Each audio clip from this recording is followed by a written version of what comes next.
Now, what have you seen already? Was the cave.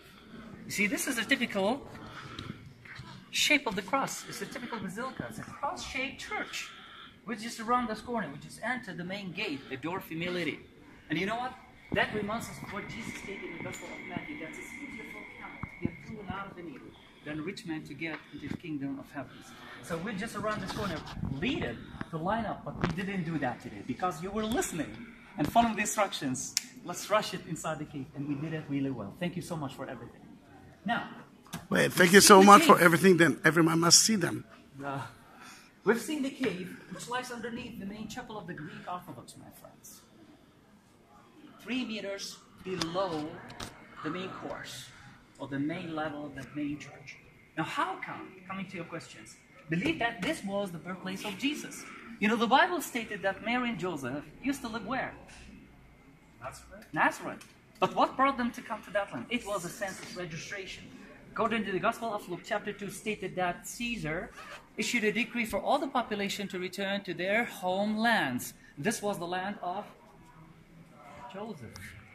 So he got engaged to Mary, and after marriage they came as many at the time to their homelands. So this was the land of Judah, or the territory of Judah, which was prophesied or predicted that the Messiah will be born in. I'm talking about the book of Micah.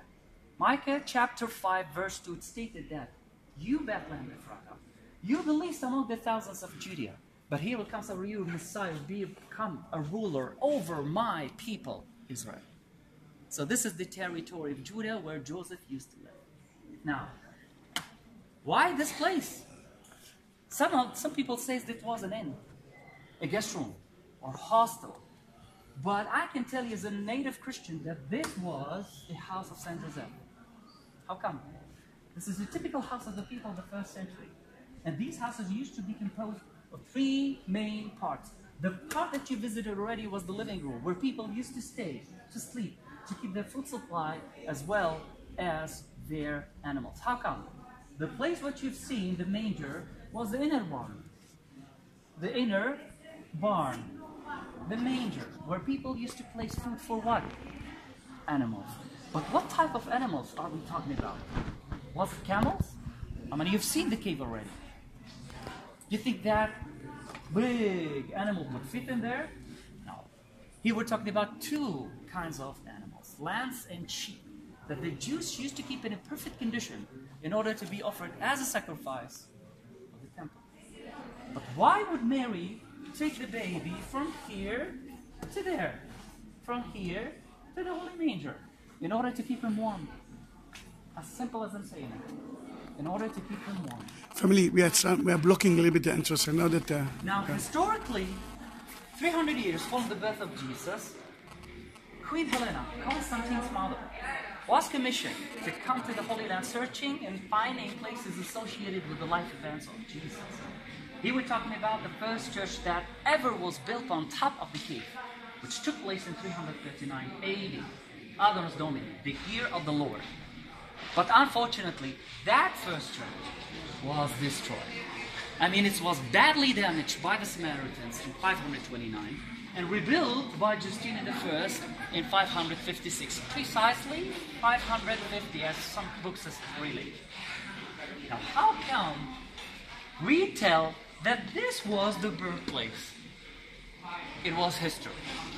You see, in the year 70 AD, a first Jewish revolution took place at the time when the Second Temple was destroyed. But there was another revolution which took place in the year 135, at the time of Hadrian, the most wicked Roman ruler ever ruled this country. So he changed the whole face of this country, including Jerusalem and Bethlehem. He razed the city to the ground and erected a pagan idol on the top of the cave for Adonis, the lover of Venus.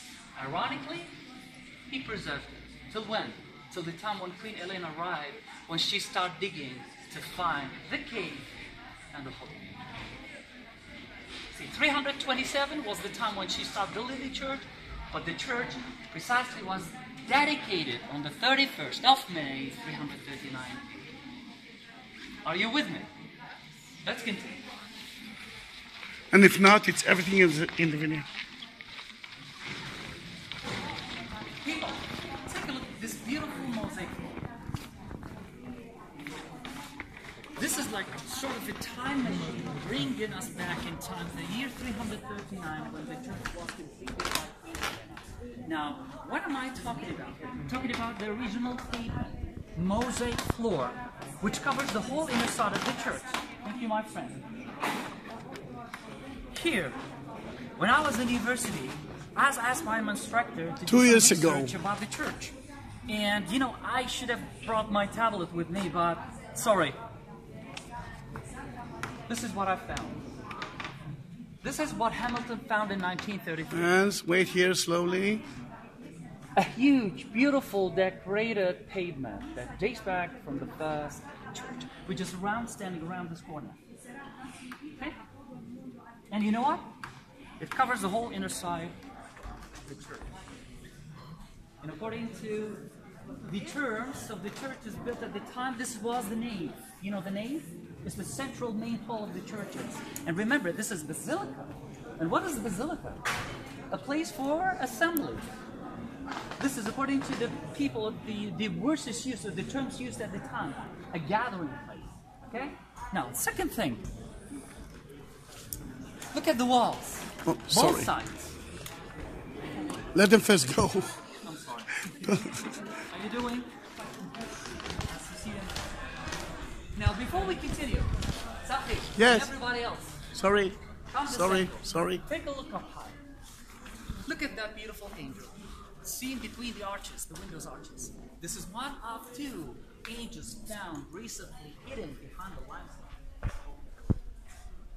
You see, the church is under restoration to continue for the coming 2 years. You know, it's expected to finish 1 year ago. But you know what? They keep finding things. Yes. They keep finding things. You know what? Yesterday...